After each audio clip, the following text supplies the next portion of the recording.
From Carolla One Studios in Glendale, California, this is the Adam Carolla Show. Adam's guest today, Vinnie Tortorich. With Gina on news, Bald Brian on sound effects, we'll play the Rotten Tomatoes game, and Dave Dameshek is here for good sports. And now, he's no sugar, no grain, and no bullshit. Adam Carolla. Yeah, get it on. Got to get it on. No choice but to get on. The mandate. You get it on. Thanks for tuning in, and thanks for sharing. Right, Gina Grad? That's right. Handball, Brian. You realize I'm not a comedian. Interested to talk to Vinnie. I have a list. I have a little bit of a shopping list, a little menu list that I got from a decorated Marine, or I should say a Navy SEAL, about what to eat. So I gave it to him, and we're going to see what he thinks about that coming up. Also, all right, here's a quickie I've been thinking about for a while. I think about all these sayings that were popular when I was a youth that are pretty unsayable now. And we talk about gas, grass, or ass. Nobody rides for free. That one we like.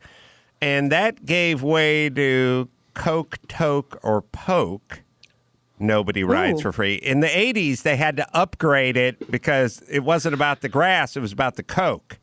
Sure. So it was a coke, toke, or poke. Nobody rides for free. Then there was, if the vans are rocking, don't bother knocking. There's that. Then there's this one that you guys may not know about, which was also a bumper sticker that was in vans as well. The problem is vans used to be vans, the custom vans. You know, now they're either minivans or work vans. They don't really have just the custom van like they used to. You know, we saw the infomercial. It's a luxury ride. Yeah, they're not what they used to be. But the custom van had a sticker that said, "Don't laugh. Your daughter may be in here." That sounds like a threat. I do vaguely remember that. Yeah. No. That's a far cry. Yeah. Yeah, there was a lot of weird preemptive strikes, like, you know, like there was a lot of bumper stickers that say, like, I may be slow, but I'm ahead of you, because how else would you see the bumper sticker, right? Let's not forget honk if you're horny.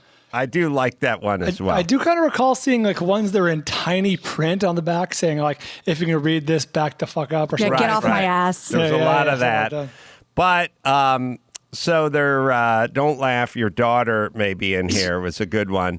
But then there's one that I felt like needed a little space. So there was gas, grass, or ass. That one is fine. Coke, toke, or poke. Good. Vans are rockin'. Don't bother knocking. But there's one that I feel like needs a fourth, and I was trying to figure out if we could figure it out, like a little space. When you talk about, it wasn't so much a bumper sticker, but you'd go, wine, dine, in 69. 69. So I feel like the 69 is too close to the dining experience. You know, like 1 minute you're eating salad, and the next minute you're tossing salad. Yeah, you're like eating something else. I needed something in, but like wine, dine, walk on the beach. 69. You know what I mean? Like pretty. Something in there. Oh yeah, wine, dine, tell me I'm fine. Oh. 69. Or hand over novelty size foam core check, 69. You know, or something, even roofie, anything that's just from wine to dine to 69. And also it should be dine, wine. 69. I feel like that leads into the 69ing better than the entree. Yeah, you're going to have to talk to your fellow 70s kids about that, because that would never made any sense. Wine, dine, your place or mine. Yeah, and then 69. Yeah, then 69. Right. Yeah. Yeah, that's the way it should be. That was a good one to prank call boys at slumber parties, and we didn't know what it meant, but that was a go-to. Wine me, dine me, 69 me. Oh, really? Yeah, but we didn't know what it meant. Can I get that drop, please? Adam, actually, tomorrow's guest, Brianbaumgartner from The Office, says this line in The Office. That is true. Wow. I actually do want you to fight over me. I want to be wined and dined at 69. Kevin! I had no idea he said that in The Office. Good heavens. Good pull. By God, that is producing, son. Who did that? That's Kaylin. Okay. No, God wow. damn, that's phone answering, boy. All right. So that's something I felt was important to bring up. Not an evergreen. Had to get to it during the news cycle about the whining and the dining and the 69ing. Also, I was talking to Dawson, who got me going because I was walking up and down, and I'm, as you guys know, obsessed with the freeway on-ramp and the sides of the freeway and how it's a never-ending just pile of dirt that people are shuffling around with a couple of PVC couplers and some boxes and stuff, but it's just, it never gets done. And so I was walking down the back street where they usually dump all the toilets and the garbage, and they'd planted a couple of trees. They planted a couple trees, but Progress. but they're watering them from 20 feet away. Like they have to, the worst way you can water something. It's 20 feet away. They have the sprinklers spraying on it from 20 feet away. And all it's doing, first, everyone, never use sprinklers again. They never fucking work. It's always a disaster. But look, if you run a golf course, so be it. But if you're doing the side of a freeway and you have just miles and miles of freeway to do, the problem with the water is the fastest growing plant on the planet is a weed. They just grow. So when you water something with a sprinkler, the thing you're watering gets some of the water, but the weeds around it go berserk. And so what you really have to do is either eliminate the water source altogether and just put cacti, or just do a drip irrigation right onto the root of the tree. So what this thing's doing is it's spraying water all over the side of it. And there's pictures. It's just, you can see the sprinklers at the bottom. The sprinklers at the bottom, they're trying to water what's up top, and they're not really getting there. But then 2 weeks later, I show up, and there's a bunch of weeds that are just growing Thriving at the bottom. Those poor baby trees, they need the water. Maxapat will find where's my weed pictures, Max? The picture you showed me, the ones that were on my phone, he's found other pictures on there. But so I'm walking down the street and I'm just staring at it, and you'll see in another picture, they just start growing weeds at the bottom because they're getting the lion's share of the water and they grow faster. And some Mexican guy who works at like the industrial factory or the industrial building or something that's at the end of this cul-de-sac-y thing. I'm walking past him and I'm looking at it, and he looks at me and he goes, "It's the same thing. Like they're just doing what they do. Like they hit it with water, the weeds grow." Where's my pictures, Max Patton? Kaylin has them. All right, come on, Kaylin. It was the one you just pulled up, Chris. And anyway, they just Adam, this is radio. I know. I'm doing it. Paint a picture of the words, buddy. Come on. Well, look, there's a big pile of weeds that are high, that are getting ever higher. And when you drive past the freeways here, you see some trees, but you mostly see weeds. So I have property here as well, and I made sure not to have any sprinklers or even any drip. I just put the cover down. You put cloth down so the weeds can't push through. You then punch a hole in it, and you plant your little. Now you can see what looks like a the greenery's rainforest coming in. Yeah, a lot of flora. Right, those are weeds, and in a few short weeks, they're just going to be brown, and it's just a big pile of stuff growing at the bottom. So I talked to Dawson today, and I was like, "What'd you do today?" And Dawson's like, "I was outside digging holes and planting stuff and putting down the ground cover." And it's like, we're in the desert. You scrape all the stuff off the soil, you put the fabric down, and then you put rocks down or anything down, but you can't just start watering it. It just starts overgrowing with weeds. I don't, can you guys explain why we don't have like a cohesive plan? Like there isn't somebody in charge of this. Like again, when you travel, they have a plan. They know where they are. They do it accordingly. What are you doing, Dawson, in your place? Well, I got a huge front yard, and most of the soil is sand. It's really, really shitty stuff. And this one weed that grows like ground cover has spikes on it that are about half a centimeter long. You can't walk around anywhere in your bare foot. I pulled them out of my dogs. You were showing, yeah. That's So not what I'm ADA doing- compliant. Yes. So what I'm doing is I am clearing out a section of the yard at a time, laying down the weed barrier as soon as I clear everything out and rake it all out. covering it down with rocks on either side there, as you can see, because I've got mountains of river rock in my yard. So I'm digging the rocks out. I'm dumping the shovel into a crate, like a produce crate that's sitting in my wheelbarrow.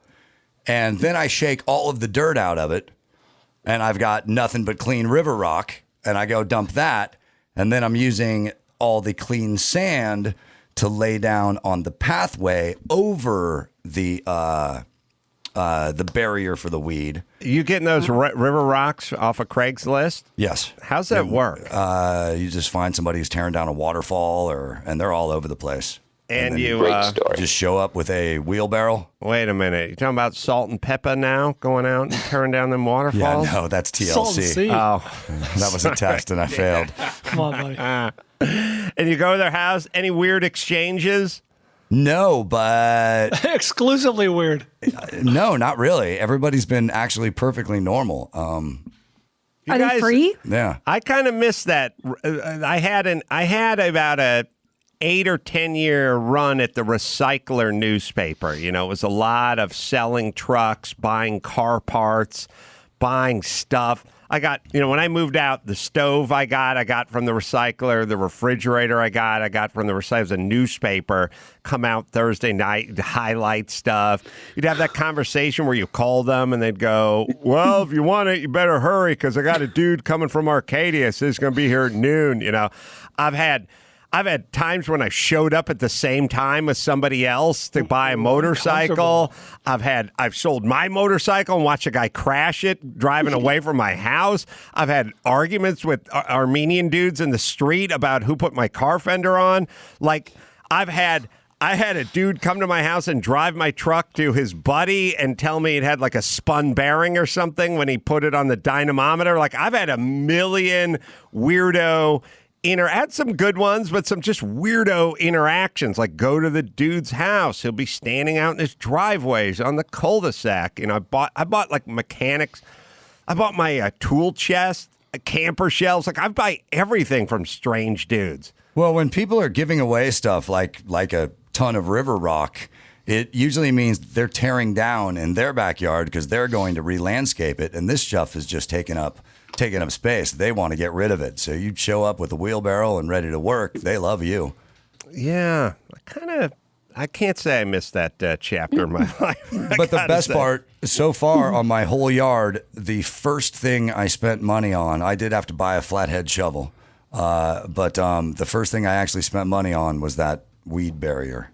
Everything else I've collected. So when you drive around LA, it's just piles and piles of these crazy demon super weeds. Some are like 6-8 feet tall, like pushing through everything. Like they're stocks at this point. Now, the thing about putting the barrier on is if you don't water and you put the barrier on, we don't really get enough rain to really have a weed problem. Like you shall be weedless. Once a year you go out and weed it out, but that's about it. Like there's a way. What I'm saying is there's a way to do it. It's pretty straightforward. I don't know why we don't do that. I don't know why there's no we somebody wanted to plant those trees or somebody decided to hook up the sprinklers. I don't know why. I don't know. Are we dumb? We don't, How dumb are we? Or do we not care? We're lazy. We're lazy and disorganized because this state doesn't seem to really give a shit about water conservation, which is hilarious since we're in a perpetual drought. So why would this be any different? That's a good point. So in the anyway. All right. So I was listening to, I started to drill down on this thing, which is, I think everyone's, we're in the middle of, it's like we're going to have a civil war and blah, blah, blah, and the Black Lives Matter and everything like that. And I keep saying, look, the government's really not going to do anything for you. It's not going to do anything for black people. It's not going to do anything for white people. The plan is to kind of try to get the playing field as close to even as we can, and then that'll be that. Try to create some jobs, try to create some opportunity, and then you'll either take it or you won't. That's about it. And as I was thinking about, I now sort of look at my parents. Here they are at the end of their life, and I kind of look at them and I think, is there anything anyone could have done for you two? I mean, my mom got a lot of welfare and food stamps and stuff like that. You know, my mom essentially got a free ride in life, but the joke was on her. She didn't do anything. You know, it's just kind of had a house to flop in and some free cheese. And she's mainly disgruntled and a little pissed off and whatever.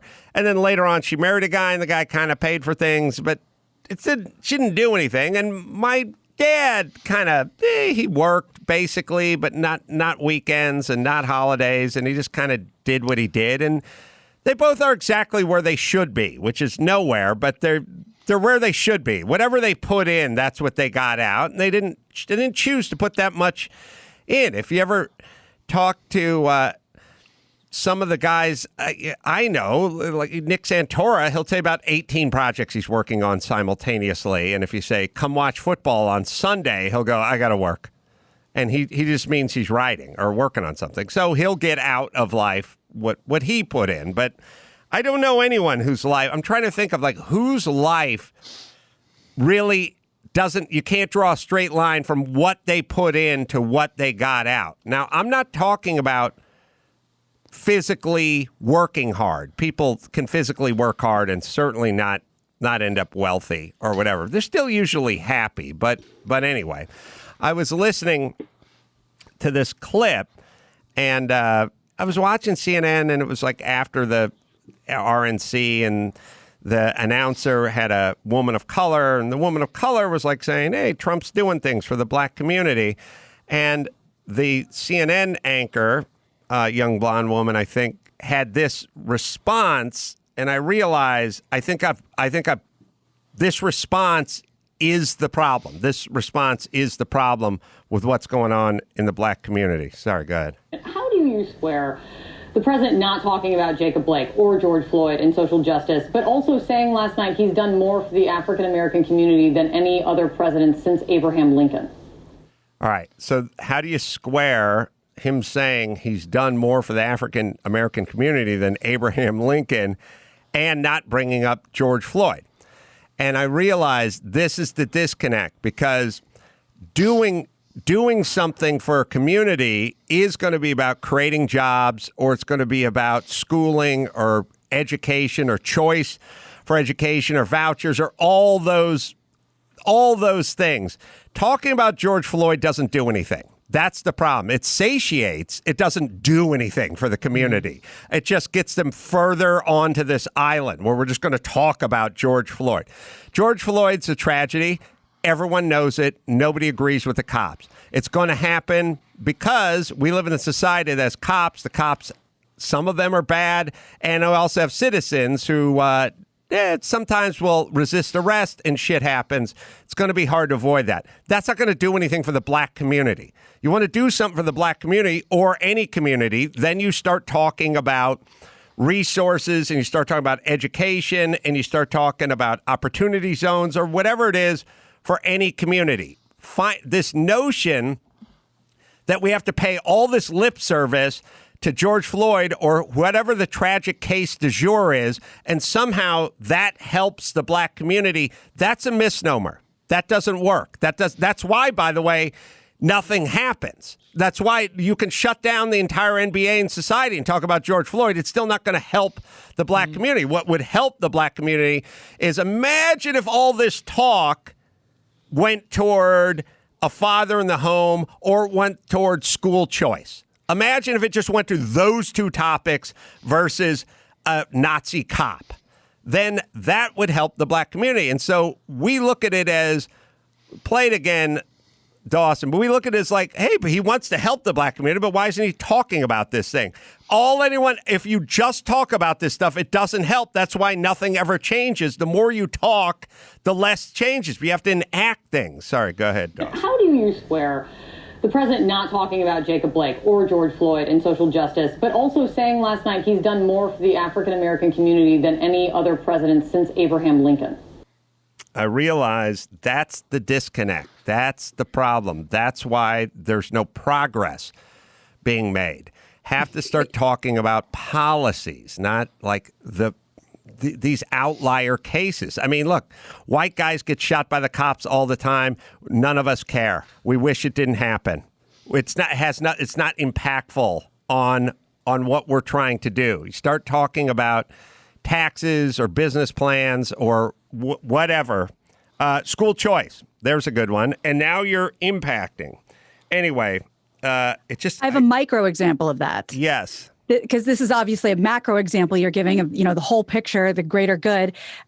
If you're one person in therapy, and maybe there's a therapy that's right for you, and that's fantastic. But the reason why say, I don't know, someone like me moved away from, the traditional analysis. And why do you think this happened? And how do you think we got here? No, not interested. Never move the needle for me because, okay, it happened because one time when I was 4, I didn't get the thing I wanted. Now what do I do? Yes. So like for someone like me who does cognitive behavioral therapy means not so interested in the why. We that's something we can get into at some point, but we move on from that. It's how do we change the behavior now because we're living now. We're not really interested in how we got here. How do we fix it? And that's been a game changer for my anxiety, for all the flying crap, for all that stuff. Why do you think never really helped? It's neither here nor there because it is. Yeah. Yes, it's a constant breaking down of the game film in the rearview mirror of life. Some of it's 200 years ago. Some of it is 2 months ago. But it still doesn't really fix what you're doing moving forward. Well, and not only that, but I'm just talking about, therapeutically, and there may be crossover. It kind of made it worse because then I was thinking about it all the time and I couldn't fix it. Yeah, I did. It was funny. I was talking to Dr. Drew about this earlier today, and I really mean it. When Drew was having his panic attack on the set of Loveline on MTV, and I just walked to his dressing room and I went, hey, here we go. I'll do the lifting. You get out there. You sit down. Let's roll. I'll take care of it. And he was like, everyone was around him, like fanning him, going, he don't understand. He's having it. I was like, I understand. Go, sit. I'll talk. Let's start. Here we go. And he snapped out of it immediately. The only other person on earth that understands that technique, Cesar Millan. That's right. Dog whisper. Tss, tss. You got to redirect their focus quickly. Right. All right, let's see. I got a couple calls up here. I want to know if Jenny McCarthy. Let's see. All right, I'll just go down the line. Casey, 29, Arizona. Hey, what's up? What's going on, Casey? I'm chilling, man. It's nice and hot over here. I had a question for you. Can I ask it? Yeah. What was your favorite part of the Man Show, and what would you recreate today? I had a lot, and I don't remember a lot of them. Sometimes people bring stuff up to me, and it jars a memory. But you're wasted 24/7. Yeah. I like Museum of the Annoying Guy, or I get the title wrong for that all the time. Maybe it was Museum of Annoying Guys. I can't remember what it was, but I like the idea that we had a museum of guys we didn't want to hang out with, and we would walk everyone through the museum. I like the scientific name for them. Yes, Brian. But what's fun about that, if you do watch that today, a lot of then unknown comedians like Patton Oswalt's in there, and I think Dane Cook might be in there. Yeah. I think everybody raised in there at some point. Yeah, we had a bunch of up-and-coming comedians, and we also would take, like, Doug DeLuca, who was one of our producers, just a big mook of a dude, and be like, Doug, get in your underwear. You're in the Museum of Annoying Guys. Like, we didn't do a lot of, like, central casting for stuff. Like, we'd just go find people that looked about right in the office and kind of put them in there. And, yeah, Patton, I think Dane Cook. Yeah, there's been a few.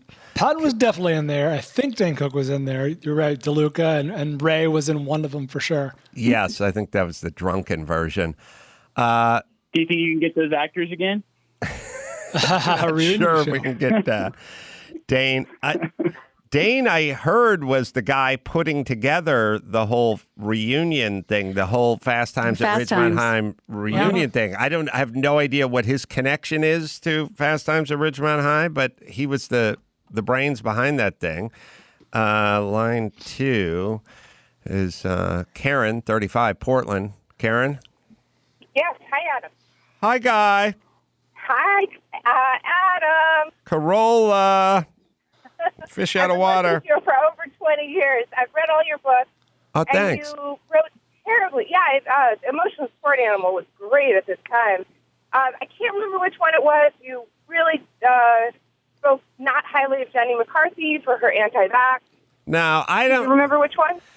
Jenny McCarthy did something to me that I despise in a human being. I just despise it. I hate this. Out of all the qualities, I'm weird. There's certain qualities I don't mind. I don't even mind if people put their hands on me, but I hate this quality. She had a charity for like sponsored by Candy's Shoes or something. She had a whole thing that she wanted me to host. This was not a phoner. This was like head down to the north end of the valley on a Saturday and literally spend hours there shooting these like wraparounds and for her charity, and it had a green screen and a jib and a thing and a whatever. Spent the entire day on a Saturday doing her. I was on MTV, it seemed like a good host, a good get for this, whatever. I did the entire thing. When I was done, she's like, Adam, I'm so grateful. Anything I can ever do for you, you just say the word. She then got booked on like Loveline like twice or something after that and flaked both times. Like literally one time the car was like sent over and she never came out to the car. Oh. Yeah, I know. After fucking 6 hours of doing that bitch's charity. Then the other time, one time she called into the radio show and I said, is Jim Carrey like asleep in the next room? And she's like, yep. And I'm like, well, hand him the phone. And she's like, nope. And I'm like, hey, remember I did that charity for you and I spent 8 hours doing your charity? And she's like, yep. And I'm like, hand Jim the phone. She's like, nope. I fucking hate that quality. By the way, that's only a move of a hot blonde. There's no fat dumpy broad that pulls that off. So, and then as far as the whole vaxxing thing, that's just more kookiness I on was top of listening it. to you and Drew, and you said even if a COVID vaccination comes out, you won't get it. So I'm wondering if you think, or you and Drew think, that once the vax comes out, the anti-vaxxers, the Jenny McCarthy anti-vaxxers and the clan of anti-vaxxers will be the first to line up for the COVID vaccine. Didn't Drew said he signed up for it? I thought he said he signed up for it. Maybe he said he wouldn't because he thought it'd be too rushed or something. I don't know. Did I say You were the one who didn't want it. You said, I didn't want I it? wouldn't get it. Even. Oh, I didn't say I wouldn't get it. I was just like, I don't care about it. I wouldn't do it just because I don't care. I mean, I don't care if I get it. It's kind of my thing. He doesn't care if he gets the vaccine. He doesn't care if he gets the virus. Anti-vaxxers will be the first to line up for a COVID vaccine. You're right. I disagree with that. Jenny McCarthy, I don't know if she would do it. It's a lifestyle, man. Yeah, We're she committed. is. But she would be super paranoid about. So, Karen, your thought is anti-vaxxers may be also amongst the most fearful of this. Like Jenny McCarthy's also a coward. Yeah, I get it. She's dumb and a coward. I get you. Yeah, maybe she would. I don't know. But yeah, I agree with Brian. She'd probably be consistent. Well, I have a news story that says half of Americans would not get it. Karen is one of those people who doesn't know when other people are talking or can't police herself. She can't hear. Oh, maybe I that's have one it. of the news stories that it's so apropos.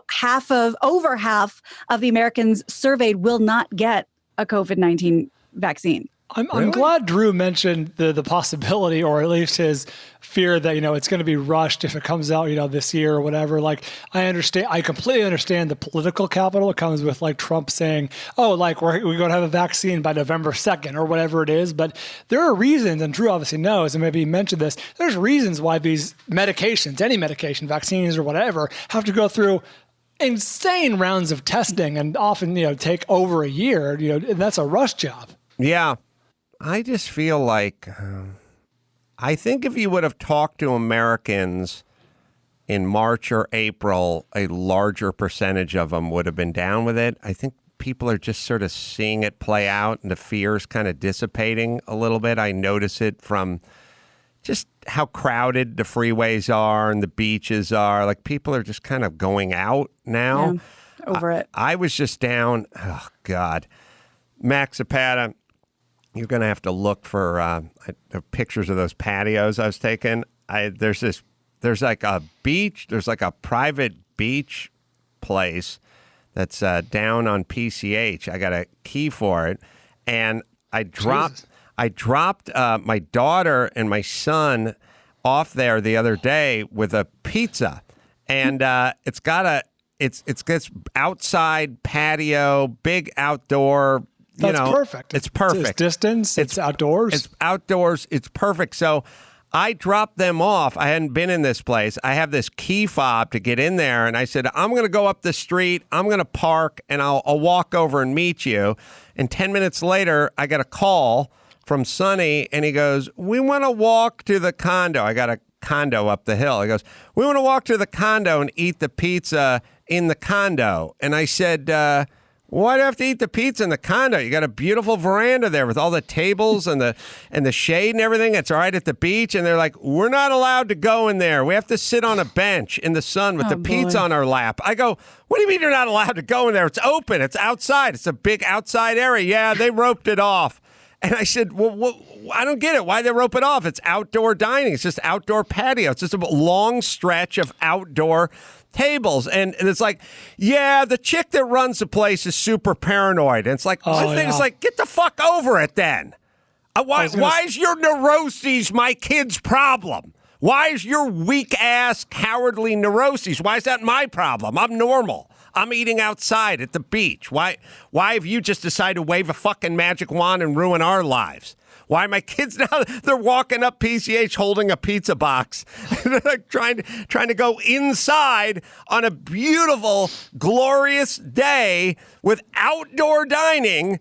And Gavin Newsom would eat there with Garcetti, no problemo. It's pretty well set up. That's funny. When you mentioned that, I was like, that must be an ownership decision because we go to a similar place up in Malibu, probably close to there, and it's set up more or less the same, outdoors, veranda, tables or whatever apart, and people are there enjoying themselves every weekend. And they're enjoying themselves outdoors everywhere, sometimes in parking lots, but I dropped them off and I was like, oh, this is perfect. There's a whole outdoor area. It's wide open. There's tables with just a trellis over the top. You can see the ocean. Go enjoy your pizza. I'm going to go up and park. And it's like, we need to walk home with the pizza. Why? It's all self-imposed. I wrote a fucking chapter. It said gilded cage, minimum wage. Whatever fucking book I wrote, probably in 50 years, we'll be chicks. We took the dumbest people in the world. We put them in charge of everything. So, like, my kids are holding the pizza box going, can we sit there? No, you can't. You can sit over there on a bench next to each other in the sun. I don't know. You tell me what the difference is. This fucking safe but sorry thing, it's fucking insane. We took cowards and we put them in charge of everything. It's nuts. We just do it to ourselves. And then they're like, we're hoping to reopen after Labor Day. Like, you're hoping, or we can just do it now. Timing. Just do it right now. Right. Or just now. Or we can just go sit there. Because it's outdoors. Yeah. And it's a bench. But the chick, she's really worried about this. Okay. Oh, okay. Well, then to go sit in the corner and cut on yourself then, if you're really worried about it. Make that your problem. You're neurotic. That's your problem. Why is it my problem? God damn. No one understands what's going on. It's fucking rules. Yeah, here's what you can do. You can't do blah, blah, blah, blah, blah. I've been talking about it for a million years. Now the pussies are in charge. They're fucking charge, everybody. And we just eat it. We just like, okay, we'll go somewhere else. Fuck that. It's insidious. The fact that you say it's self-imposed is doubly insulting because with all the restrictions and all the rules we have to deal with every day, can we go here? Nope. Can we go there? Not really. Can we go there? Well, a lot of modifications. The one place you should be able to go without restrictions or minimal restrictions is a place like this. It's at the beach. It's outside. There are no windows. There are no walls. There's no roof. I just had to get my hair. Me and Sonny just got our hair cut in my living room because Paula, Olga's daughter, had to come because her business is shut down, even though she's got all the stuff. It's like, okay, people, you like this? You want more? Here's a question. Raise your hand. Would you like more? You want more? You want more of this? Would you like to ratchet it up? I told you the sign at the beach. It gets longer every year. It never gets shorter. You want more of this. You came to this country for more of this. Good fucking luck. I'm glad I'm old. Did you ever think the lengthening of the sign would include literally no sunbathing, no picnicking, no standing still on the beach? God. Because those are the new requirements. And also the part where you just pick it up like, hey, you know, Garcetti's a pussy, but he's not a super pussy. And Newsom's a pussy, but he's not a total coward. I'm going to ratchet up his rules. I say no eating outdoors. Ugh. What the fuck? Who are these people? Why are you born? What do? You just sit around and wring your fucking hands all day? I'm so worried about shit. Good. Fucking go to the desert, walk in a circle until you're dehydrated, and dig a fucking shallow grave for yourself. Why are you imposing your shit on the sane people, the non-cowards? Steven, 56, Austin. Sir. How you doing? Yeah, I was doing good. Then I got going on this fucking thing. You were, yeah. I want to calm you down a little bit. All right. What is your thoughts about Democrats getting red-pilled with the violence, the rioting, the burning, the arson, with the... What do you call it? Red-pilled? Yeah. That's something? I don't know what that is. You guys know what red-pilled? What is red-pilled? I think it's like opening your eyes to the truth. Oh, red pill. Oh, like in Matrix. Oh, the Matrix. Sorry, red pill. Yeah. I've only seen the Matrix. The Matrix, but it's. I don't get why they can dodge bullets. Anyway. Because they can manipulate the program. Either. Huh? Okay. But the idea. Yeah. Yeah, the idea is that you become a Trump supporter, or you get on the Trump train and getting red pilled. Well, but I guess it's only among the Trump community that word is. That phrase is. I don't know the Matrix. That's my problem. That one's. Yeah, you're gonna have to start over, Steve. Yeah, but so what? What is it? The plan. What do you think the effect is of Democrats supporting Trump? There was about 8-minute C-SPAN clip of people, lifelong Democrats, calling into C-SPAN saying they're not voting Democrats. They okay. Well, all right. Here's in a nutshell. I've been saying for a lot of time. Chaos. People don't want chaos. And so the Democrats were sort of like, hey, you want the chaos to end? Vote in Joe Biden. We'll end the chaos. But that was political chaos. And now it's gotten into a kind of a physical chaos. And now it seems like the Republicans are now working the physical chaos angle, which is like, you wanted us to be nice. Forget it. Shit's burning. Get us in charge and we'll stop the physical chaos. So I think they're both playing the chaos game.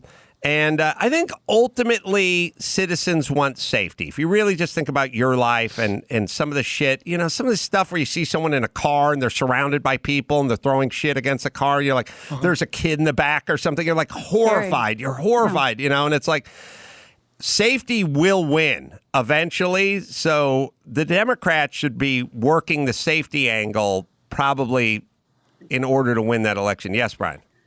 I'm really glad Stephen brought this up because I've been thinking about this in my personal life because a question for Stephen and Adam and Gina because I really want to know in my mind it's a fucking insane magic trick that they've pulled off and credit to the people who are pulling this off. How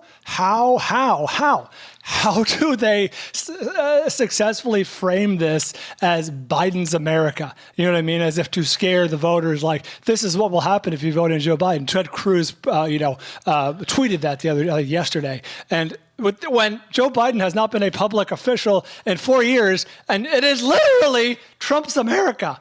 Like we are literally in Trump's America. How do they pull the rabbit out of their ass and be like, oh yeah, this is what Joe Biden. This is what we're getting right now. Oh, okay. I don't wake up the kids. Oh, careful. All right, I'm all alone here. Well, I'll tell you the argument. The two arguments. Oh, good. The two arguments is Trump is trying to send federal troops or reserves or whatever to Portland or whatever, and Portland won't have them or doesn't want them. So that's his argument. So you go, Portland's having riots. Trump's the president. So you go, well, Trump's in charge and Portland's having riots. But Trump says, but I offer to send troops. I also send National Guard and you don't accept them. That's a argument. So a lot of these cities like Chicago or Portland or places like that or Minneapolis that are having problems, the federal government is saying, we'll send people, and the mayor of the city's going, fuck off, we don't want your people.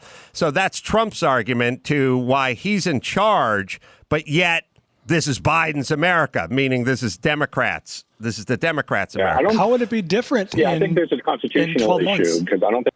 How would it be different? It wouldn't. It wouldn't. It could be the same thing. But basically what he's saying is these are Democratic cities that are burning and they're not accepting our help at the federal level. That's his, I'm in power, but they won't take it. That's his argument. Yes, it wouldn't be different as long if Mayor Lightfoot of Chicago isn't going to take help with isn't going to accept National Guard, then this may continue. I don't know. She might accept him from Biden. She would accept him from Biden. I agree with that. The other thing is the Democrats, when they defund the police or whatever, reallocate whenever, that's the thing they dove on, and that's the problem. That's what the Republicans are playing. They're saying this is what you wanted, kind of thing. A lawless. Yes. You all said you wanted to reform the police or defund the police or whatever the police, and now this is what you get. That's what they're playing on. The Democrats. The whole thing. Here's what happened. In my opinion, the Black Lives Matter thing came down the road, and everyone dove on it. All the Democrats and NBA and everyone just kind of dove on it, and they really should have had a slightly more measured approach to it, which is like, we need police reform, but that doesn't mean we're going to take millions of dollars away or whatever. They went kind of all in, and now the Republicans are using it against them because they're saying, this is what you get when you defund the police. But okay, that's the angle they're playing. I gotcha. That's even more of a magic trick then, because the police, to my knowledge, have not been defunded or reformed. You know what I mean? These are the same police as they were a month or two ago. Well, when you shame them into inaction, when you basically have the Ferguson effect, where you go like, these cops aren't going to go out and do proactive policing, or the Democratic mayor of the city calls them off or tells them they can't use, non-lethal force or whatever it is. This is what you get. That's what they're pitching. Do you know what's happening right now, just a few miles from my house? And I thought that the Valley was where nothing happens, there's no culture, and there's also no problems, and that's the way we like it. Right now, as we record this, there's a giant Trump rally going down Ventura in Studio Really? City. With the 9 white people in the Valley? I just sent Kaylin and Chris the video. I mean, I don't know. I imagine they're maybe coming from Simi Valley, maybe a little farther north. But I guess they're on their way. They met in Woodland Hills, I think. They're in Studio City, rolling through right now. And I guess they're going downtown into South LA for something. Oh, boy. That'll end well. Oh, boy. Yeah. I got it. And also, I got an alert. Sorry, but I just got an alert that there is a barricaded gunman now involved in this. But there's Who could have seen that coming? I know. So we'll see. If I find anything out during the show, I'll let you know. All right. Vinnie Tortorich is ready, willing, and able to jump in here. Talk to him in a second. First, I want to tell you about a podcast, Bring Back Bronco. It's a new podcast and covers the rise and fall and rebirth of Ford's Bronco. Yeah, man, first off, you have a first-generation Bronco now, bone stock. That thing's like 60, 70 grand now. Bring Back Bronco, the untold story, 8-part series, dives into Bronco's 50-plus year odyssey from the post-war boom to the O.J. chase and this year's rebirth. Sonari Glinton is the host. Go on the road trip of a lifetime with this fella and Ford and find out why they killed the Bronco in the first place. And now it's back and better than ever. I was listening to the preview. And if you're a car guy like me, certainly want to give it a listen to. Search for Bring Back Bronco anywhere you listen to the podcasts. Or podcasts in general, I should say. We'll include a link in the show notes. And thanks to Bring Back Bronco for their support. All right, let's take a quick break, and we'll come back, and we'll talk to Vinnie Tortorich right after this. In the spirit of Murrow, Jennings, Cronkite, here's another great moment in local news. North Carolina shows Donald Trump leading in a possible presidential matchup, but that's not the part that's grabbing people's attention today. It is the third-party candidate on that poll, candidate named D's Nuts. Oh, no. Really. A candidate registered as an independent from Iowa has the legal name of D's Nuts. No. Public policy polling showed him pulling 9% of the vote in North Carolina. That's a great moment in local news. Now, back to the Adam Carolla Show. You don't have to do all the stories, right? Like, somebody could pitch that at like the nooner roundtable, and you go, "Yeah, Bob, let's not do it." You can just go, "No." You can pass? Yeah, you don't have to do every single story just because it happened earlier in time. Vinnie Tortorich is our guest. Vinnie's got the, I got to tell you, man, Vinnie, congratulations on your latest product, UltraFat Nut Butter. Can I Did it show up at your house, Adam? Do you have it? It did, and let me give you my God's honest. My God's honest on it is I looked at it for about 3 days. I just looked at it, and I love all Vinnie products, and I love nuts, and I love the butter and all that kind of stuff. I didn't like the delivery system. I've never been a guy who'd done the pouch thing, for any kind of the gel or the nuts, or like every time I saw one of those, I just went, that's not the way I deliver calories to my body. And I just looked at it for a while, and then I finally picked one up, and I just had at it, and it was so goddamn good. And I don't know if I think it's the salt that really brings out the flavor, because it's a little bit salty, but the salt, like, Brian, when Chrissy makes the caramel cookies with the salted caramel, the salt just like pulls it. It just like pulls it out of you. Yep. That's what these things taste like. It just pulls it out. And then Lynette took one. Actually, she took two.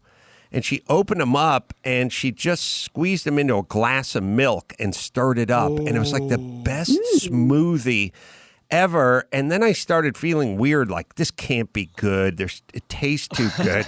I think there's 247 calories per pouch, I think. But what are those things? What's all in them?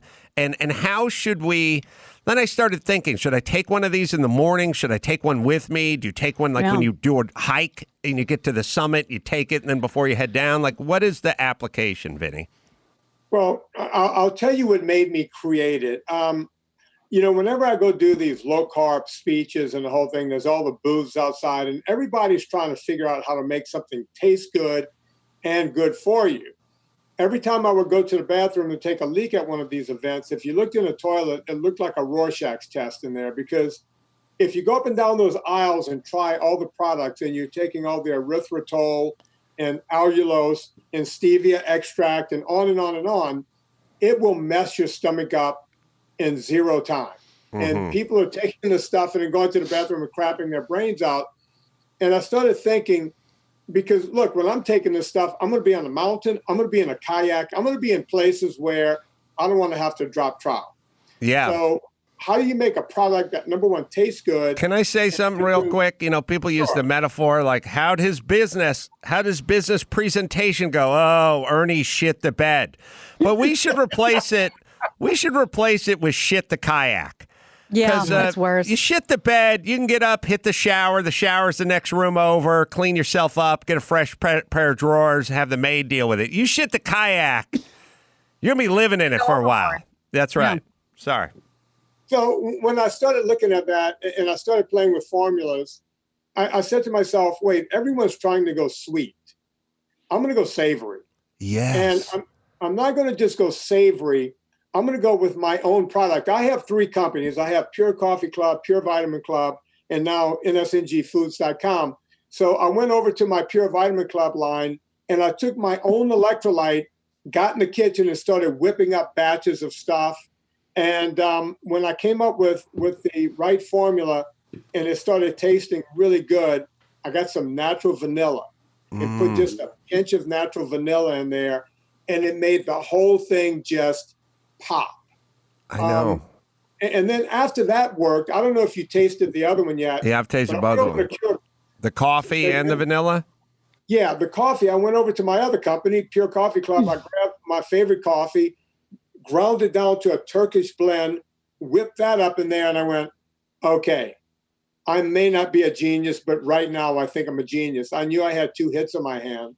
and wasted no time throwing my own money into my product, which is what I always do. I do them myself.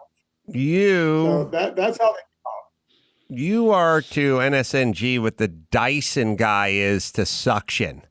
Like you just sit around all day dreaming of new ways to put things together and make them work. Yeah, I am not shitting anybody when I say that they're both equally as good.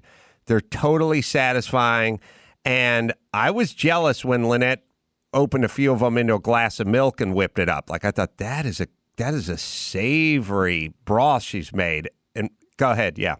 Let me take you one step further. I'm about to blow your mind. Please. Take 2 of them, put it in a little sauce dish or whatever you have, and either take either heavy whipping cream, just a couple of tablespoons, or creme fraiche. Whip it in there, just whip it really well, and then stick it in the fridge for about 20 minutes. You will have a treat that you never have to feel guilty about. You can eat it every day. It works as a meal. It works as I'm sitting around at night watching television. It's a treat. You're gonna go, wait, why didn't anyone else do this? Because I started making this stuff 1.5 years ago, and I was wondering why no one came up. And as a matter of fact, my business partner, Andy Schreiber, he made a fatini, and we're going to be putting that up on our website tomorrow. He's turning it into alcoholic beverages now. So the fatini will be up tomorrow. There's no end to what you could do with this. And since we're talking about it, one of the problems, can everyone see this? Yeah. Other products that do these kind of squeeze things, this is all squared off. Yes, when you put that yes. in your mouth, it cuts the side of your lip. So I have these made, even the packets are made in America. I didn't want to, with the COVID and everything, we were contracted in China. I said, screw it. I'll pay a couple of extra pennies. I want everything made in America.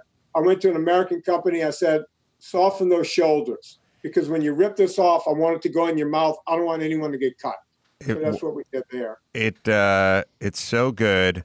My only problem is the way I'm wired is, all right, the greatest thing that's ever happened to me is my dog Phil, because as anyone who listens knows, I hate wasting anything. And Phil is the greatest because when if I eat a bowl of cottage cheese, even though I pull every curd out of the bowl, there's still a film of protein that's on the bowl that I look at is waste.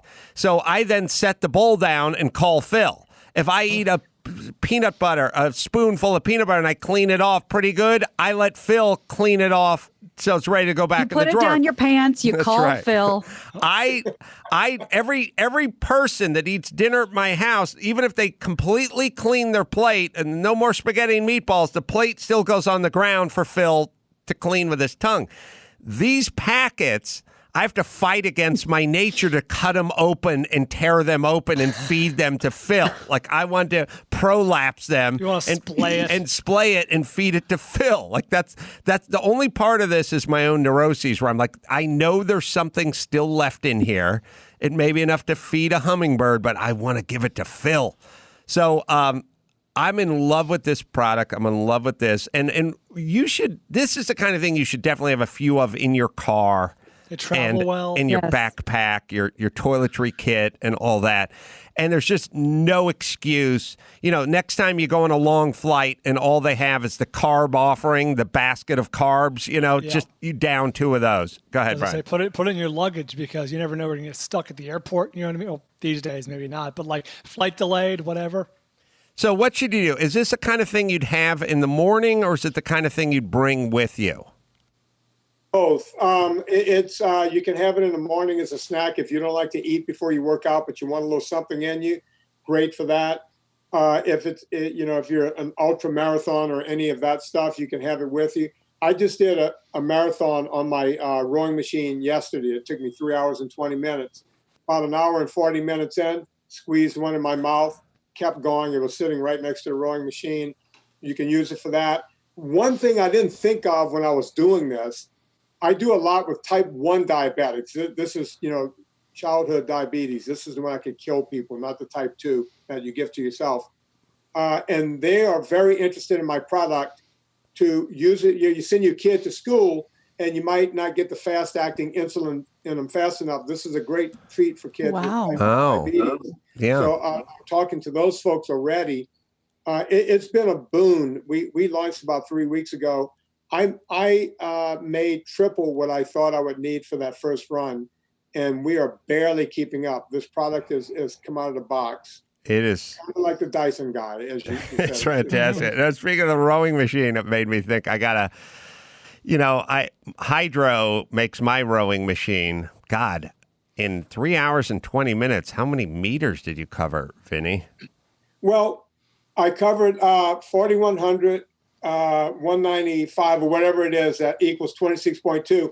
I got pissed off at the people over at a marathon, right? Sorry, you did 20. You rode a marathon. Sorry, I rode. You have to go 26.2. The week before I did it, but I cooled down for a couple of minutes, and it didn't show up at Concept 2. So I called them up. I said, "Hey, what gives?"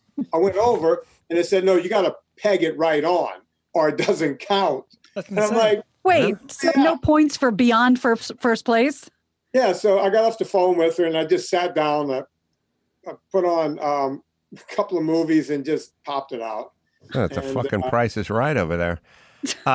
So my rowing company sends me emails encouraging me to make me feel good about myself.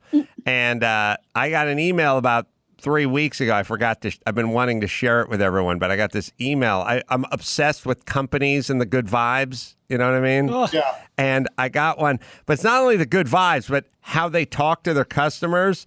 So I made it to the 1,000,000 meter mark, and here's the email I received from Hydro. 1 million meters. You're extraordinary. You're amazing. You're fantastic. You're marvelous and beyond. And you are now a part of what we call the 1,000,000 Meter Club. It's a prestigious group that we're hoping will grow, and we think your story can help people get there. So what am I again, Dawson? Amazing, fantastic, marvelous, and beyond. Yeah. And beyond. So that's everything. And extraordinary. That's what I Well, get. you know what? My company sucks because I went 1,000,000 meters and they didn't tell me any of that. They're just sending me a free T-shirt. So I need to get myself a hydro roar. Yes. To get better accolades. You didn't know you were not as good as I am, but now I know. You're amazing. I'm amazing. You're marvelous. I'm marvelous. And beyond. Beyond. You know, it's kind of weird. You know what's weird is when I saw you guys tell me it's like a little sort of the effects diminish over as the accolades roll in. Like when I saw the email that said you made it to 1,000,000 meters, I was like, hey, there you go, Ace. And then as it went on to, you're stupendous, you're the bestest, your poop doesn't think, I start feeling worse about myself. Like, they're just blowing smoke up my ass. Yes. They don't care. 100%. Because with the kid who's 5 and you think, well, they don't know much. Well, they do. Because if he draws something and goes, what do you think? I go, that's great. I'm really impressed. Fine. He feels good. He's happy. But if I make a bigger deal out of it, you know what he says? Are you making fun of me? Right. That's so what I you got to felt. hit the sweet spot. They were totally taking the piss out of you. Yeah. And, if it said like 1,000,000 meters reached, not bad for an old fuck, I probably feel pretty good about myself. Yeah. I'll show them. But That's authentic. Instead, I'm stupendous and scrumdiddlyicious. So, Vinny, I wanted to ask you, I was talking to Navy SEAL Mark Devine, and I did it on my podcast, or I did it on Take a Knee, and this guy's hard goddamn core. First off, Mark Devine, you can find a picture of him, but I think this guy's 58 years of age, and he looks goddamn brand new, but he's also one of these dudes who's just up at 4:30 in the morning every day and doing a super hard workout. He's hardcore. He's not a compromised guy. And I started talking to him about, what kind of supplements he takes and what he does. And one thing that caught my attention, because Brian was talking about it as well, which is collagen, I should say. Oh yeah, peptides, collagen protein. I don't take that, but it made sense. And by the way, this guy's super hardcore, so it's like, well, anything he's on probably makes sense for the rest of the world. But how about collagen? What are your takes on that? I've been a fan of collagen for years. Bone broth, I take it in the form of bone broth because if you're going to take something, it might as well taste good, and it's great in the winter. You'll notice differences. Your skin will become thicker. You'll notice your fingernails and everything else. It all increases with collagen. The best way to take it, if anyone out there wants to take collagen, and I do this, buy Knox gelatin. The same old gelatin your mom would buy, for baking and all that kind of stuff and cooking. There is zero need to spend extra money on collagen peptides. It's just, it's the newest thing on the internet. Everyone, collagen peptides. Your liver doesn't know the difference. The best way to take it is beef or chicken bone broth. Or if you want to do it conveniently without having to do that, Knox gelatin is the way to go. Ultra athletes have been doing it for years. You'll notice a difference. If you want to waste some money, you can get some collagen peptides. And if you want to do that, find the plain version because, of course, they're going to try to make something taste good. We just talked about that. And that's not going to be your friend down the road. What about LMNT, potassium, electrolytes, powder, that stuff? I guess that's a brand name. Yeah, LMNT is, when you put it together really fast, element. Oh, I see. Fancy. I looked it up because, Matt sent me the list of things. Element, one problem I have is they have two different sweeteners in there. We talked about sweeteners earlier. And the second problem I have, for 30 servings, you spend $45. Just to give you a comparison, over at purevitaminclub.com, I sell my Ultra Salt, which actually is better. It's better forms of all of it. You get a 90 serving for $22. And, so they're making it look fancy. 30 servings, $45. I'd rather get 90 servings for $22. So, yes, electrolytes are good. Everyone should have electrolytes, especially if you're a drinker, if you exercise hard, if you're sweating a lot, it's hot out there.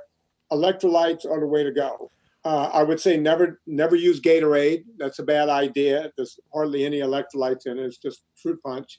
But yeah, if you got a lot of bucks and you want to waste it and have some sweetener, go with LMNT. But I like my mom. But yeah, if you want to do it wrong, knock yourself out. Yeah. Almost everyone that does the Badwater event, it's the toughest race on earth. It starts in Badwater, California, the hottest place on the planet. And it goes 135 miles on foot to the base of Mount Whitney. We've been sponsoring that event with my product now for 3 years.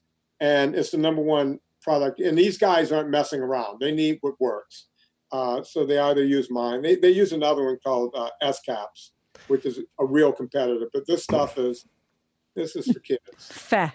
I should say that Vinny's new product, the Ultimate Fat Nut Butter, can be found in our next installment of Adam's Monthly Nut. So that's on the nose. Oh, what's in it, by the way, Vinny? Did you ever say what's in it, what the nut mixture is?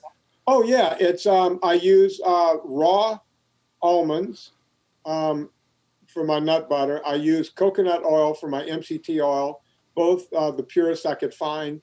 I use natural vanilla, and then I use my very own, ultra salt product as the electrolyte in there. Let me heap a little more praise.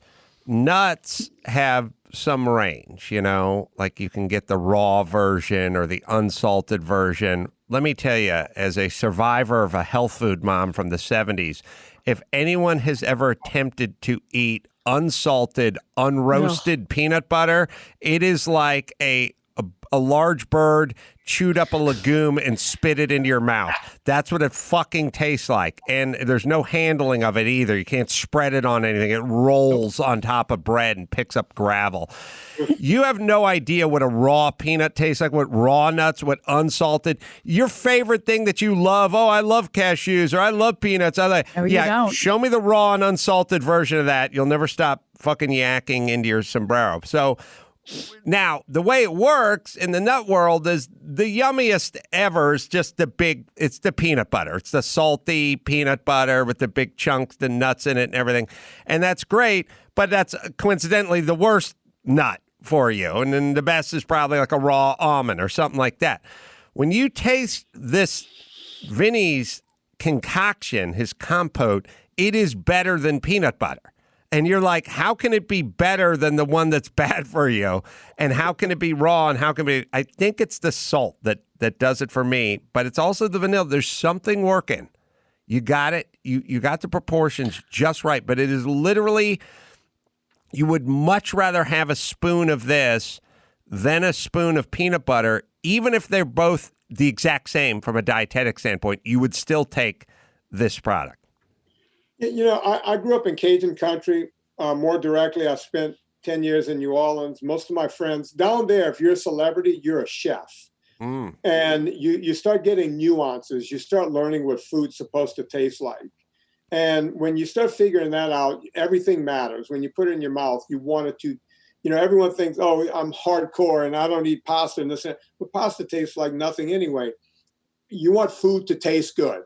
So I'm big on taste and quality, and that's what I'm putting into NSNG Foods. And get ready because there's more products coming. Hey, Vinnie, I'm wondering, and Brian, this might be a Christy question because I'm not a baker, as you guys probably know, but I wonder if this nut butter, you throw an egg in, you mix it, you bake it, and you have like a little bit of a baked treat. Like I don't know if the consistency would end up being more cookie-like or muffin-like, but that might be something fun to do with it. I'll ask her what you guys are. Yeah. I don't know how the chemistry works in that. I'd love for Christy to try it and give me a phone call. Yeah, I'd be down to find out. People are already putting it in their morning coffee, so that's already. Yeah, that smoothie Lynette made was out of this world, but the putting a little bit of the creme fraiche or the cream in there and then letting it chill a little in the fridge and solidify a little and spooning it that way, man, it's out of this world. All right, you can go to Adam's. You can go to CarollaDrinks.com, and by the way, in this monthly nut, you're not only going to get UltraFat Nut Butter, but basic cable commentary of Roadhouse in there. A lot of range in this week's basket. Spare no expense. And you're going to get a shot glass and ice molds and Carolla drinks in their wine. So enjoy that. And Vinnie, you go to VinnieTortorich.com, and you can also go to NSNGFoods.com as well. Thanks, Vinnie. Always great. You guys. And congratulations on yes, sir. On that, man, the American spirit. All right, well, another thing you should be looking into is True Niagen. I've been taking cellular health vitamin True Niagen for a few months, and I keep saying a few months. It was like 6 or 7 months now. Dr. Drew's been with the True Niagen for years, actually.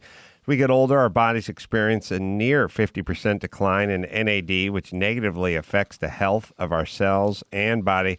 Lifestyle stressors like intense exercise, lack of sleep, overeating, and stress on the immune system also deplete NAD because cells expend more energy to function. Backed by Nobel Prize scientists, clinical research, and global regulatory approvals, this stuff is the real deal.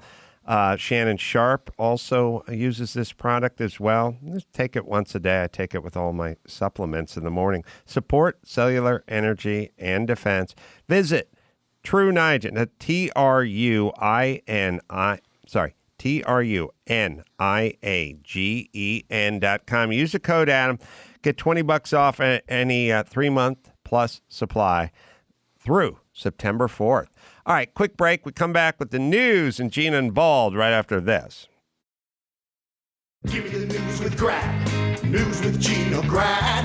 Breaking viral, all those crazy Trump tweets. Give me news with Gina Grad. Trouble in the Middle East. Celebrity drunk meltdowns. Need news with Gina Grad. The news with Gina Grad. Well, first here's some sad news and very surprising when it was announced. Black Panther star Chadwick Boseman unexpectedly died on Friday, at the very least unexpectedly to the public. He passed away at home with his wife and family there. Boseman was diagnosed with colon cancer in 2016, but worked on films between treatments and chemotherapy. In addition to, of course, being an accomplished actor, he went to Howard University, graduated from there, attended British American Drama Academy at Oxford, and he played iconic roles: Jackie Robinson, James Brown, Thurgood Marshall. He kept it a secret for years. His team kept it a secret. And I have a picture. I don't know if you guys saw this, but this video came out, I think it was in May, of him talking about the 42 Foundation donating to frontline workers. And people looked at the picture of him that looks like a completely different person we're looking at now, incredibly gaunt, skeletally thin, and said, is he sick? What's going on with him? But he never talked about it. And fans didn't know.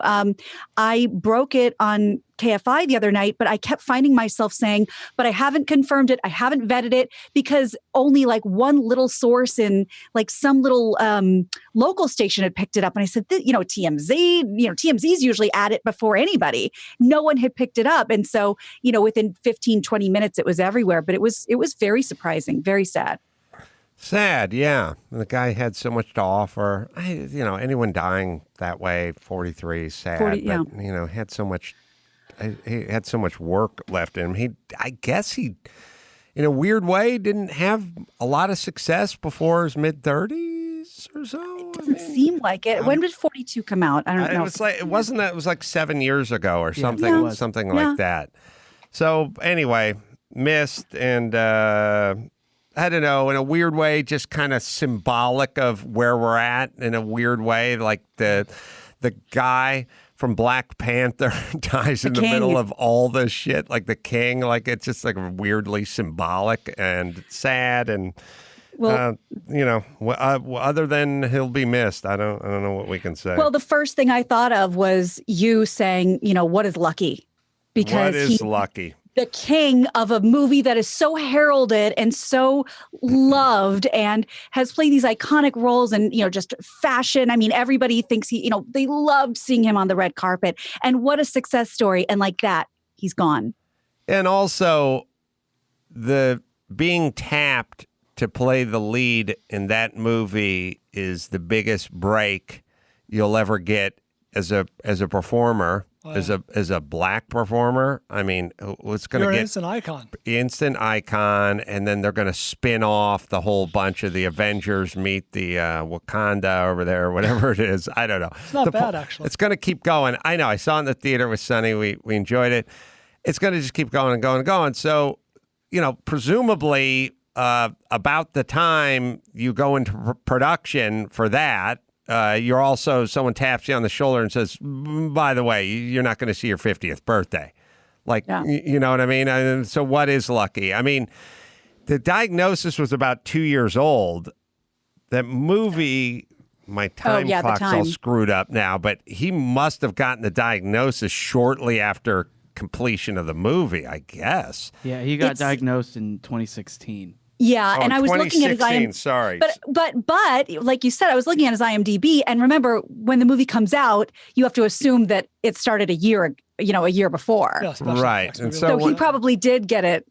Yeah, see if we can work that timeline out, like when they went into production and when he was diagnosed. But either way, he would have given all that up for a better diagnosis. So all of you that are walking around out there without colon cancer, think about what it is you might want to do. So if he was diagnosed in 2016, principal photography for Black Panther began in January 2017. Yeah. Anyway, it's sad, but he made it to 43, and we're talking about him. Yeah. A lot of people don't make it out of high school. They buy it on a motorcycle accident in high school in Wyoming, So, it's all, to me, given, nobody, most people don't see their 90th birthday. So you have from 0 to 89, basically. And then in 0 to 89, what was that life like? Were you on a baton death march? Were you working with children and saving lives and molding youth? Were you with Laird Hamilton riding a 70-foot wave? Like, what were you doing? Were you what side of human trafficking were you on? Were you on the losing side or the winner side of human trafficking? Like, and then it all factors in from there. You know, he lived to 43. Has a couple iconic roles. Everyone is beloved. Started a foundation. I don't know. Maybe by all accounts, a really good guy. And by all accounts, a really good guy. And I don't know, how tragic is his life? I mean, certainly not compared to human history. Yeah. And certainly not compared to a lot of people we went to high school with. Yeah, and speaking of human history, you know, if for 2020 tragically cut short. For another time period, he'd been a great grandfather. So it's all relative, but he absolutely will be missed. And he was secretly married. They got engaged in October. Boy. And so during the last private part of guy. his life, they had a secret wedding. The end coming. Yeah. So we touched on this before, but just to give people who don't live in California a taste of what we're going through, we now are on a color coding COVID system.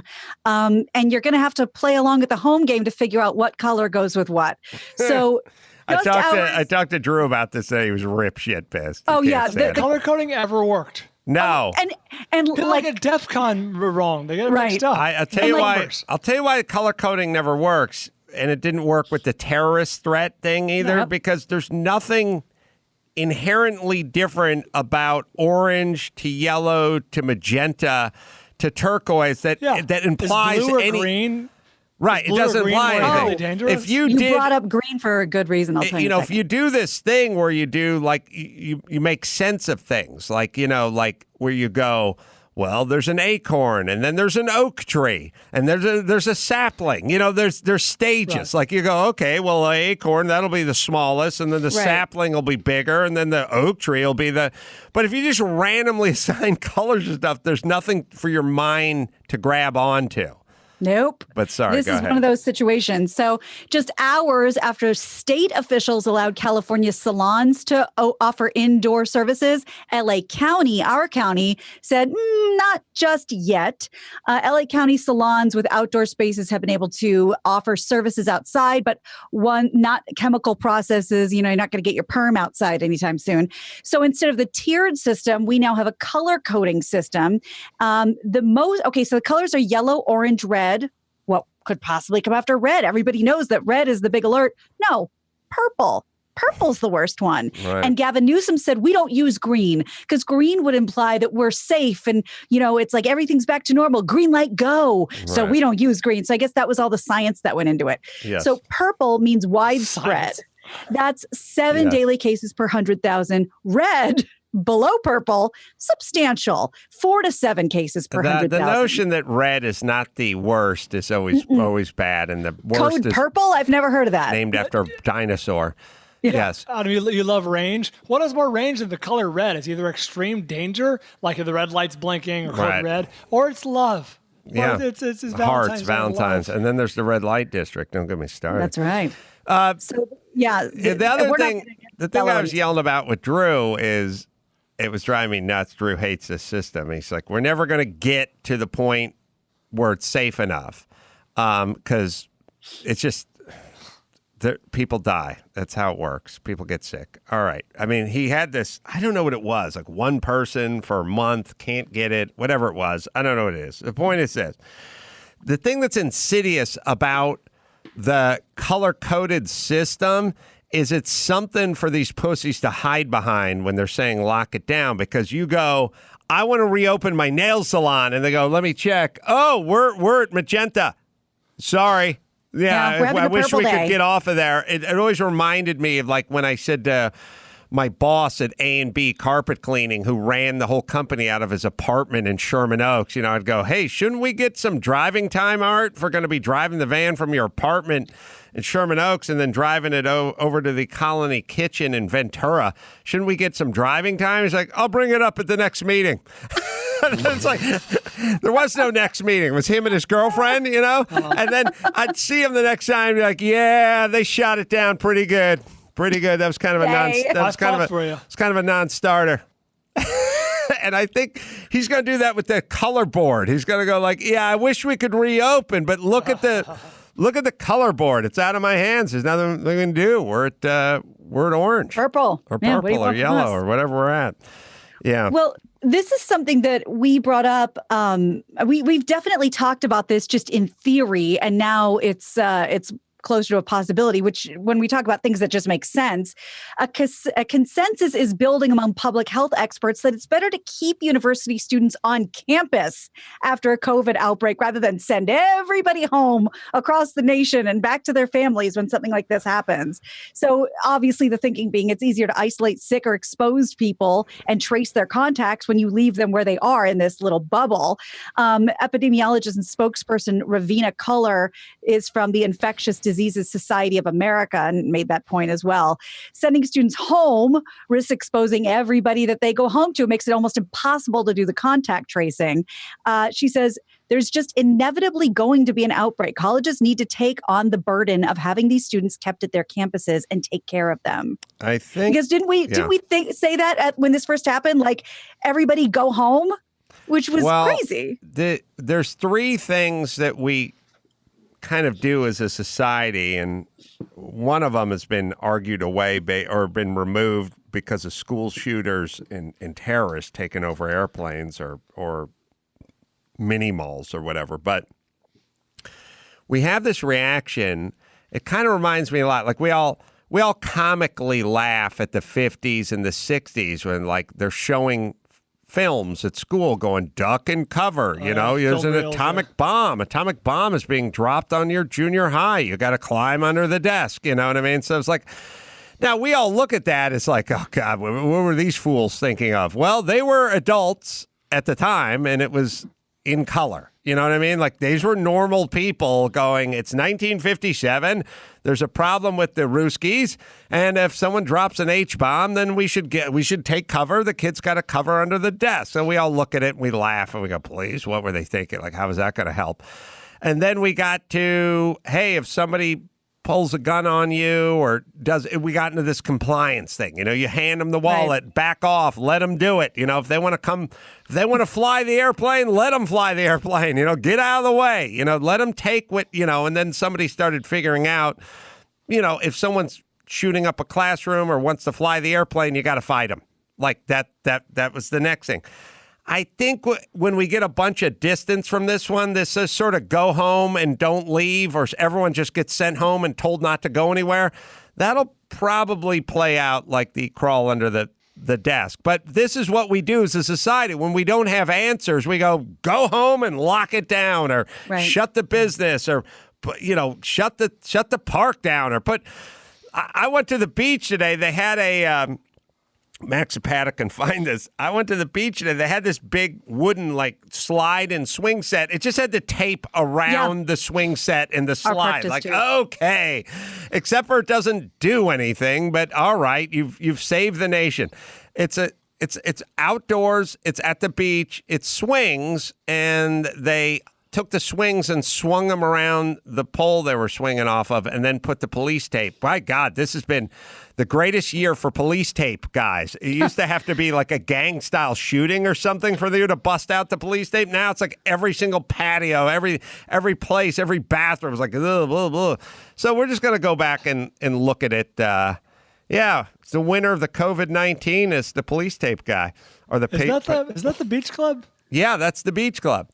Damn, I recognized it from that swing set. You do? Seriously. Yeah, it'd be fun for the kids to play on and perfectly safe because they're outdoors, but you got to put the tape around the police tape around the swing set because it's too dangerous or something. You know what it is? Here's what it is, and here's what I worry about. When people go, hey, we did something, and you go, what'd you do? Well, we sat down, we had a long talk about race. Yeah, and then what? And then we got out the police tape and we went around the swing set. So our work is done. Problem solved. Problem solved. All right, let me hit LifeLock here.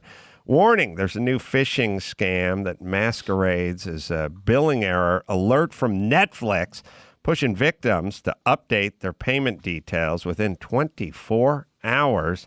And they say, well, your subscription will be avoided. So everyone panics. And the next thing you know, they get your information. The link even redirects you and redirects the people to very realistic looking CAPTCHA form, a very realistic CAPTCHA form, which I just found out what that was a week ago. A CAPTCHA form. Oh, yeah. Select all the traffic lights or whatever. Yeah. Make sure you're a human. It's important to understand how cybercrime and identity theft are affecting our lives every day. We put our info at risk on the internet. LifeLock detects a wide range of identity threats like your social security number for sale. On the dark web, if you become a victim of identity theft, you have access to dedicated restoration specialists. It's LifeLock, right, Dawson? No one can prevent all identity theft or monitor all transactions at all businesses. LifeLock can see threats that you might miss on your own. Join now and save up to 25% off your first year by using promo code Adam. Call 1-800-LifeLock or head to LifeLock.com. Use promo code Adam for 25% off. What else you got, Gina? I will tell you in a second. I was looking for a picture to show you, but I can't find it. Andy took this. It looks like a Time Life picture. It will be the historic screenshot of our time. It's the other day he and the kid went walking around and went to the playground, and it's all bolted up. It's chained, big chain around the chain link fence. And it's just the little 5-year-old with his mask on, like looking sad and confused, like why he can't go in. And Andy took the picture from like 20 feet away. It was just like, don't you? So that's the picture. Don't you guys feel that a lot of the outdoorsy stuff, like the swing set and a lot of those sorts of measures or the proclamation of, hey, we got to shut down the swing set, a lot of that stuff was made when we were unclear and somewhat obsessed with spreading it via touch. Like people were into a lot of like wear gloves.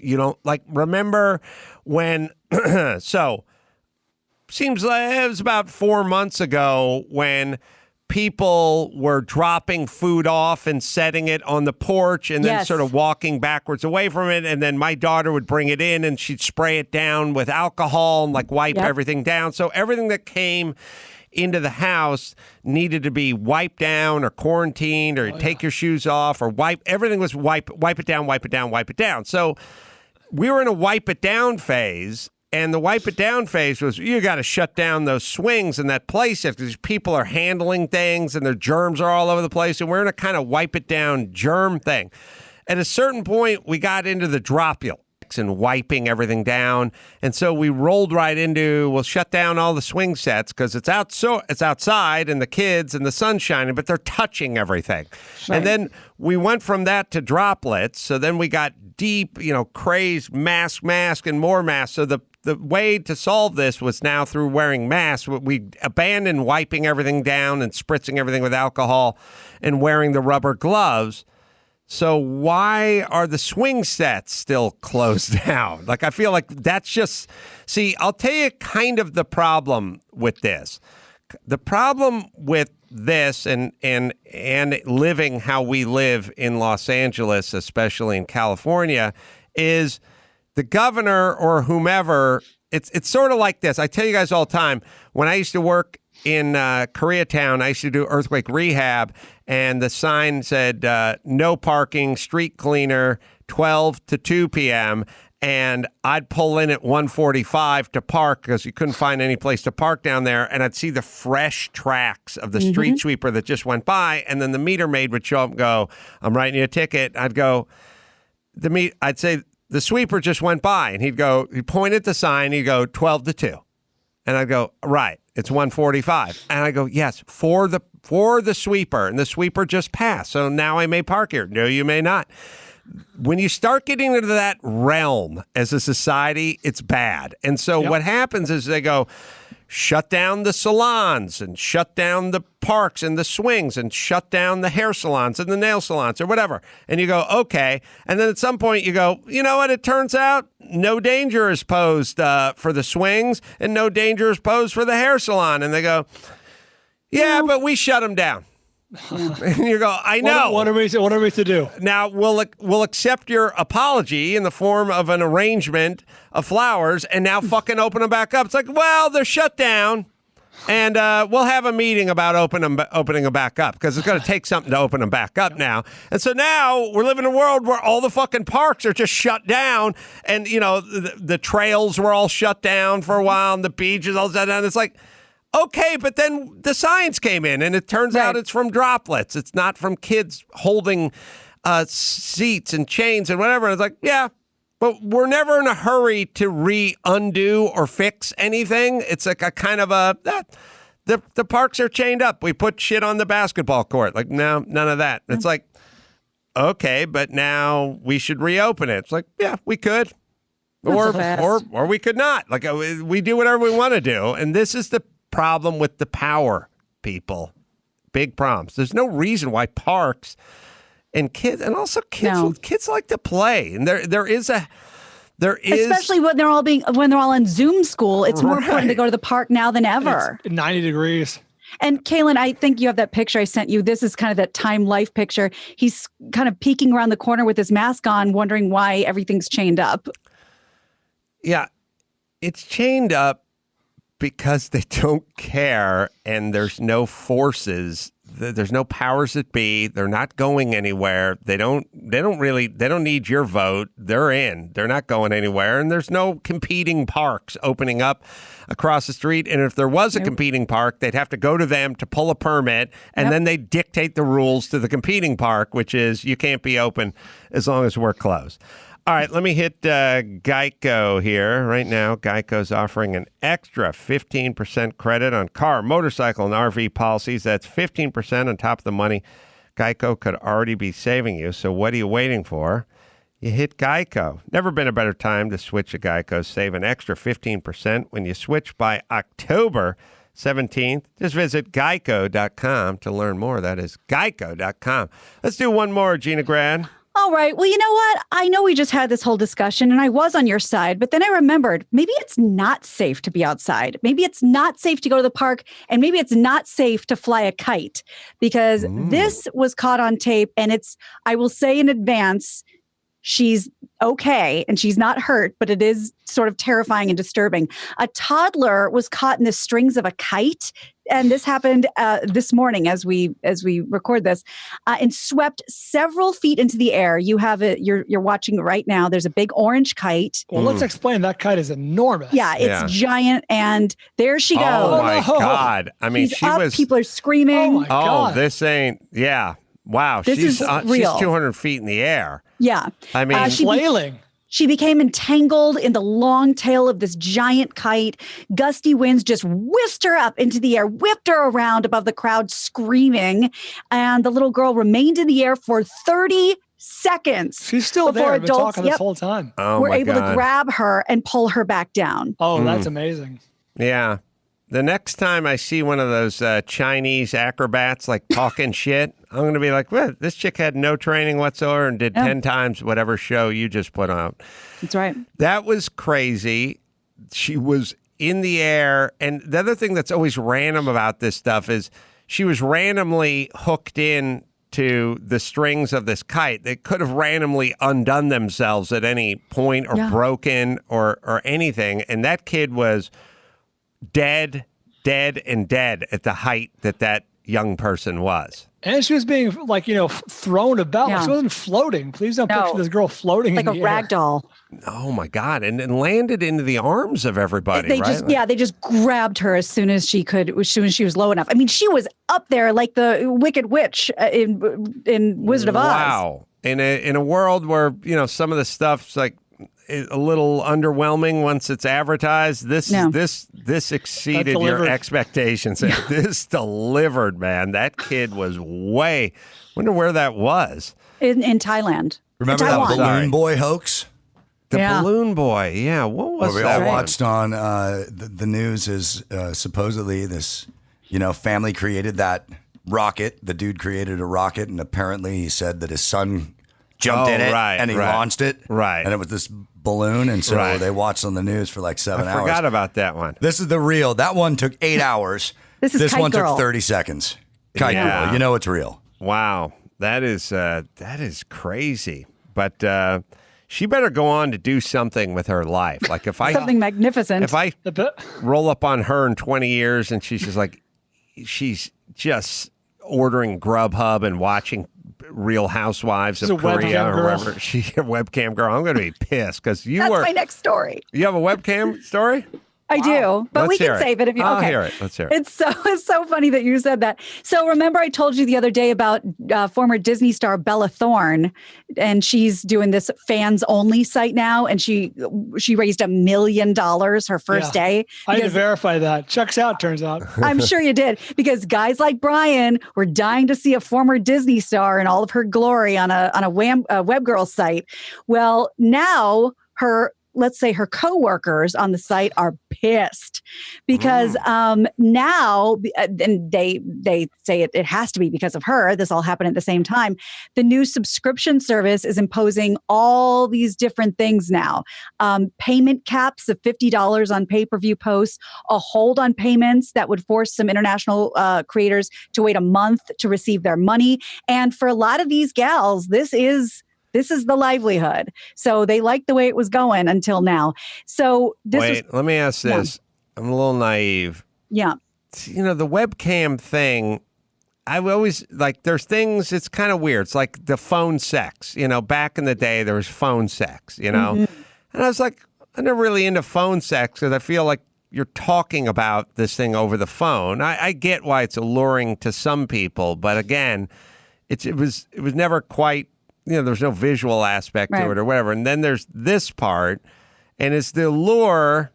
I don't know who's into the webcamming here, but is the allure the communication? Like you get to go, hey, touch your boobie. Or is that how it works? Or what? That drop. It's in it, because my feeling is like, you got porn and then you got prostitutes. This feels like a neither fish nor fowl. But look, it's a multi-cajillion-dollar business. Like it definitely... definitely worked, and I wasn't down with the phone sex either. But are you sure? Maybe you just didn't have the right. It worked. Maybe you just didn't have the right girl. Can you ask me a series of yes or no questions? Okay. Are you wearing lingerie? Ooh, yeah. Is Gwen Stefani doing phone sex? I'm just a girl. Are you hot for me? Yeah. Who's your daddy? Oh, yeah. Wait, who else is on this call? Was that my dad? Hey, I'm thinking about coming over there and paying you a visit. Would that be cool? Ooh, yeah. Do you normally model, or is it all the webcam stuff? Ooh, yeah. And do you have your bachelor's degree or your master's degree? Ooh, yeah. Who do you like in the upcoming election? Are you a Trump guy or a Biden guy? Oh, yeah. What do you think about Pence and his foreign policy? Do you think he weighs into Trump? Yeah. Yeah. And what about, God, I don't know. You think... Who's going to finish with a better record this year? Is it going to be the Patriots, or is it going to be Tampa Bay now with Brady and Gronk? Yeah. Very enthusiastic. Maybe that's why. That's nice. Find the right gal. Thank you. Yeah, I got to find the right gal. I'm naive and I have not been to OnlyFans. Is OnlyFans a webcam site or a porn site, or is it for ostensibly anyone? I don't know anything. I'm telling you, back in the day when I would go rent a porno film because I could not afford to own a porno, and I'd rent it. They would all start with the chick in the 800 number, the 900 number. I can't remember which one it was, but they wanted you to call. But again, even then, the chick would be blowing a guy, and she'd look at the camera and go, "Oh, I've been thinking about you." And I'd be like, "Well, why are you blowing that guy? I thought we had something here." You're think about the poor fella, Adam. Yeah. What about that guy? You're breaking down the fourth wall while he's trying to bust a nut? I don't think so. Good luck with that.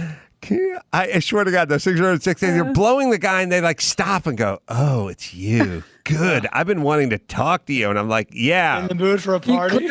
Yeah, well, you're blowing this other dude. And yeah, you're right. Brian's right. What about the perspective of that guy and his family, right? Like, what's his mom think about this gal who's blowing her son and now talking to me?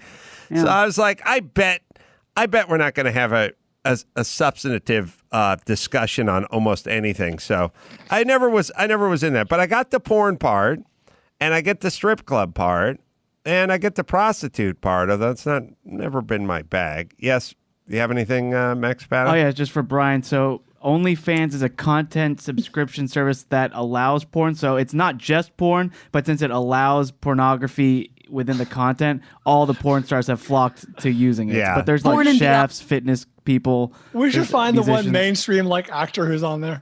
Yeah, this is. I mean, Bella Thorne. By the way, like popular sites that allow porn, it's like we're a small, well-kept park in a beach city.